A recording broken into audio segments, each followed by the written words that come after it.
Assalamualaikum warahmatullahi wabarakatuh. Pelajar semua, ini adalah perbincangan untuk soalan topik growth. Untuk soalan nombor 1A. Figure 5 shows the sigmoid curve of the plant growth. Highlight perkataan plant growth ya. Dan highlight perkataan sigmoid curve. Sigmoid curve ini adalah merujuk kepada absolute growth, iaitu satu bentuk growth yang ada 4 fasa. Fasa yang pertama adalah slow growth, diikuti dengan rapid growth dan growth slow down, dan diakhirkan dengan growth constant. Nyatakan fasa-fasa bagi W, X, Y and Z. The W is a lag phase, iaitu merujuk kepada slow growth. And then X adalah log phase, merujuk kepada rapid growth. And then Y adalah decelerating phase yang merujuk kepada growth slow down, menjadi perlahan. Dan Z adalah stationary phase yang mana merujuk kepada keadaan di mana constant growth berlaku. Penuaan senescence is usually followed by which phase? So penuaan iaitu berlakunya stationary senescence ini berlaku selepas growth adalah menjadi matang. So fasa kematangan adalah fasa di mana the growth become constant. So growth adalah constant adalah semasa stationary phase. Define the following term. Yang pertama dia minta kamu define wet mass. Wet mass ni adalah berat basah ya. Iaitu mass of residue, yang mana ada presence including water. Saya nak ada perkataan including water. Manakala dry mass adalah satu bentuk mass jisim di mana kamu telah melakukan proses pengeringan untuk menghilangkan kandungan air. So dry mass adalah mass of residue presence after drying excluding water. Ada perkataan drying dan juga excluding water penting untuk dinyatakan.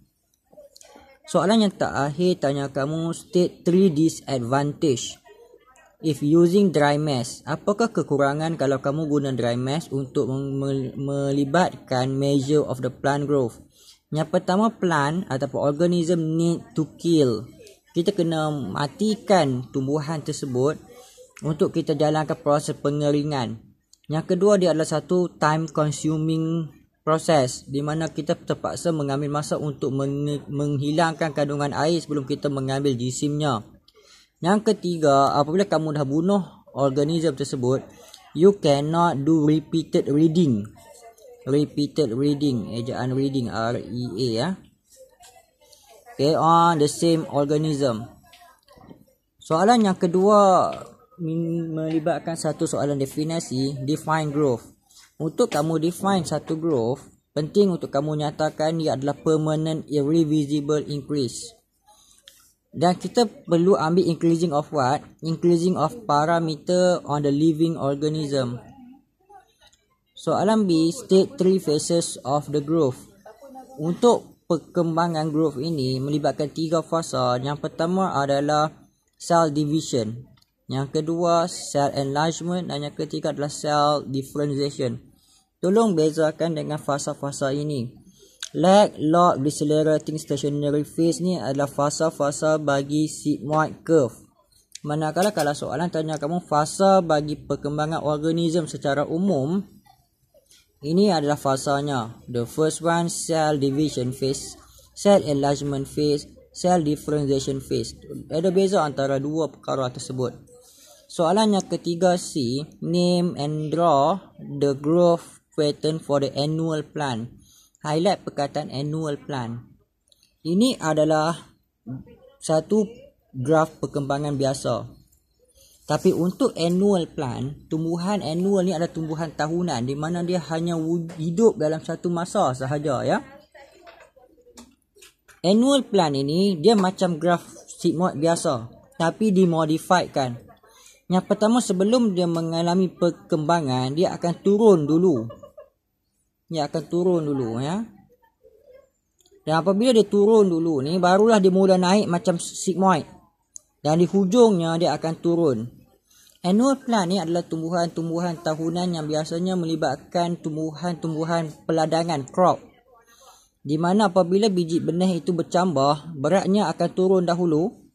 Kemudian apabila kita berlakunya penuaian, beratnya akan turun untuk kali kedua. Jadi biasanya ini adalah paksi Y-nya adalah mass. Manakala paksi X dia adalah time. Dan nama bentuk perkembangan ni kita tak boleh panggil dia sebagai sigmoid. Kita panggil dia sebagai limited growth. Suggest 3 parameter untuk ukur tumbuhan. Jangan pilih semua parameter yang kamu tahu. Kamu kena pilih yang mana sesuai untuk plant sahaja. Saya gemar kamu jawab jawapan yang utama adalah mass, jisim. Barulah kamu fikir panjang dan luas permukaan, surface area. So mass, length and surface area. So that's all on our today's discussion. Okay, I hope you are study dengan baik, fahamkan soalan dan fahamkan kehendak soalan, dan fahamkan apa nak jawab. So that is very important part dalam kita menjawab soalan ya. Mesti tahu apa nak dijawab dengan soalan yang ditanya tersebut. So bye semua.